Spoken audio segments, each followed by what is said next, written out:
Hi guys! May natuklasan na naman kami panibagong tatambayan ngayong araw na to. At dito lang po yan sa Alaminos. At ito po ay bypass po siya ng Alaminos to Lipa City.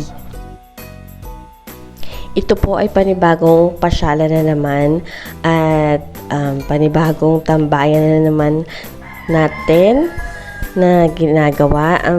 Alam ko ginagawa pa din po siya hanggang ngayon, under construction pa din po, pero kapag natapos po siya, sobrang ganda po niya. Alam ko marami na po nakakaalam nitong bypass na to at itong panibagong tambayan na to. Halika na at dadalhin po namin kayo dito sa lugar kung saan pwede kayo mag-relax at tanggalin ng mga stress sa buhay.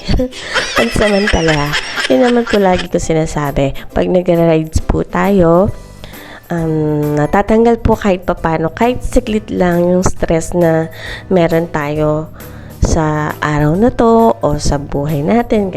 At least matatanggal siya pansamantala lang, pero after po nun, babalik na naman po tayo sa realidad ng buhay natin at kailangan nating lumaban, tumayo at magpatuloy para sa mga mahal natin sa buhay. Hindi lang po para sa mahal natin sa buhay, para na rin po sa atin. Kasi ang buhay po natin hiram lamang po. So, gawin na po natin lahat ng ikakasaya natin at ikakasaya ng ating mga pamilya o ng mga mahal sa buhay natin. So, eto nga po, binabaybay po namin itong bypass na po. At ito, malapit na po tayo. Magpa-park lang po kami kahit saan po, basta sa tapat lang po niya. Tapos yun, tatambay tayo ng kahit saglit lang. Eto na po. Yan. Yun po yung nasa right side. Ito na po yung Alaminos Alaminos View Deck. Yun pala yun. Ayan guys, nakaupo na po ako dito. Ayan, naayos-ayos ang buhok. Yan, tatambay po kami dito. Ang ganda po talaga dito. Tapos, meron na pong isang restaurant dito sa baba. Yun nga lang, hindi ko po siya kasi na-videohan, hindi ko siya nakuhaan. Pero meron po siyang restaurant sa baba. Nag-iisa lang po yun. Tapos, kung nagugutom kayo, pwede naman pong kumain kayo doon sa resto. Or, meron po dyan mga, mga pares, ganyan, mga siomay, ganun po. Meron pong mga tusok-tusok dyan.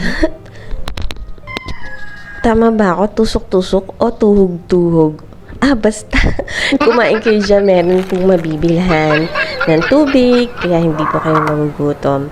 Tapos, nakaupo lang po kami dyan kasi hindi pa, katulad po ng sinabi ko, hindi pa po nga siya. Tapos, ginagawa pa rin po siya. Hindi pa rin pwedeng umakyat sa taas. Kaya, hanggang tingin lang po muna kami dito sa gilid. Ang ganda niya po tignan, lalo na siguro kapag natapos na siya. Kasi ang sarap niya akyatin. Sobrang ganda po. So, tamang kain lang at upo. Wow! Pahinga lang po saglit. At, ayun, nakakita na ng magandang tanawin. Madami pong nakatambay dito, mga nakamotor po.